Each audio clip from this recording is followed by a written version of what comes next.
This is a story called Miss Katt's Nose. Miss Katt, that's not really her name. I'm going to conceal her real name.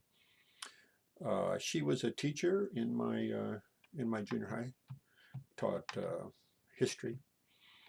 There were various things about her that made her very memorable. For one thing, she had baggy underarms. This part of her arm. She would wear these sleeveless shirts, and she'd write on the board, and her underarms would swing around like a purse. It kind of fascinated us. Like, at least I really remember it. She used the lecture method. She was not really good at the lecture method, and as a result, the students we would fall asleep and maybe draw pictures on our notebooks, and she'd blather on, and I think our lack of interest in American history frustrated her. And one of her techniques was she would every now and then she would say, "You see," and look around to see if we saw it. We never did. You see, you see what I mean. She had these ways of emphasizing that. Do you see what I mean? Are you beginning to see what I mean? Are you even commencing to see what I mean? And after a while, we noticed, she would say this, or some version of that a lot. And we started counting them. And after a while, we started doing a betting pool. Everybody kicking a quarter, and we'd bet, like, how many times is she going to say that in 1 hour? Do you see what I mean? Surely you see what I mean. Whoever came the closest won all the quarters. One day she said, you see what I mean, or some version of that, 101 times in a 50-minute class. So that's an average of a little bit more than twice a minute.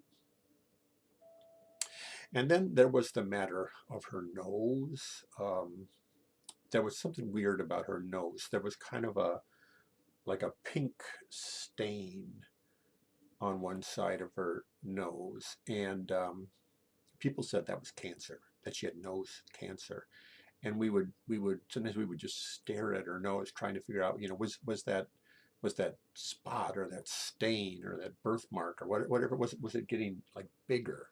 And we believed it was. And some people said, because of the color of it, that it was made out of silly putty, and that a hole had formed on her nose, and that she was filling it up with silly putty.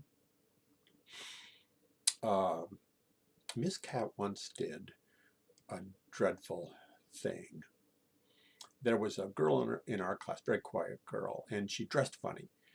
Um, like maybe her mom made her clothes, so these kind of long skirts and these sort of dowdy long-sleeved shirts that was always buttoned up to the neck. And um, people said that she lived in a trailer court, and that her parents were like religious fanatics. And oh, and one other thing, she had really long, greasy hair. I mean, really kind of dirty, greasy hair. And what some people said was that her parents, because of their religion, would never let her get naked, and so she was not allowed to take any baths or shower or anything like that. And that's why her hair looked like that. And for some reason, that long, greasy hair, um, Ms. Katt hated it, and she would tell her, "Go home and wash your hair." Just really angry at her. And the girl, very quiet, sort of scared-looking girl, and she'd, go, "Yes, yes, yes, I will, I will, I will." And the next day she'd come back, and she'd still have her hair be just as dirty and greasy as ever. And one time, Miss Katt just sort of howled the moment she saw that girl.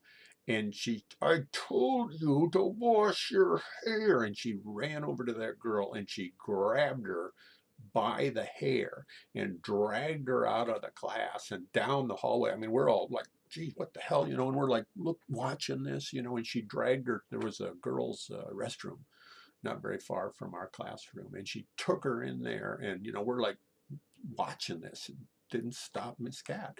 She turned on a tap on the sink and stuck that girl's hair and underneath the tap. You know, you will wash your hair. You will wash your hair.